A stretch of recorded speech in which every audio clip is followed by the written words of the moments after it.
দিদি আপনার টাকা পড়ে গেছে। এই নেন দিদি আপনার টাকা। ধন্যবাদ সোনা। শ্রেয়া ও কি কিছু খাবে? সুজয়, তুমি ওর জন্য চা নিয়ে আসো। সোনা তুমি কি চা খাবে? মনে হয় খাবে। এই নাও সোনা, চা খাও। আরে কই যাচ্ছ তুমি? দাঁড়াও।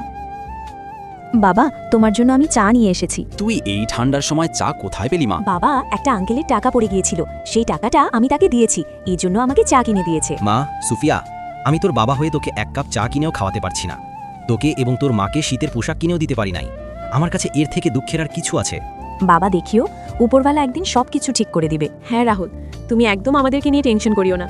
আমি দরকার পড়ে অন্যের বাসায় কাজ করে টাকা রোজগার করে তোমাদেরকে খাওয়াবো। রাধিকা, আমার এই হাতটা ভেঙে গিয়ে আমি একদম নিঃস্ব হয়ে গেলাম। তোমাকে অন্যের বাসায় কাজ করতে হবে এটা আমি কোনোভাবে মেনে নিতে পারবো না। আমি লজ্জিত, কারণ আমি তোমাদের চাহিদা মেটাতে পারতেছি না। তখন সুজয় এবং শ্রেয়া এসব শুনে তাদের জন্য শীতের কাপড় নিয়ে এসে যা করলো তা দেখে তোমরা সকলে অবাক হয়ে যাবে। আল্লাহর এই সুন্দর নামটি দেখে যে ভিডিওতে লাইক করে চ্যানেলটি সাবস্ক্রাইব করে দিবে। হে আল্লাহ, তুমি তাদেরকে হজ করো, তৌফিক দান করো। ভাই, আমি আপনাদের সব কথা শুনে ফেলেছি। আমি আপনাদেরকে সাহায্য করব। সোফিয়া সোনামণি, তোমার জন্য আমি এই শীতের কাপড়টা নিয়ে এসেছি, এটা পরো, অনেক সুন্দর লাগবে। হ্যাঁ দিদি, এটা আমার অনেক ভালো লেগেছে।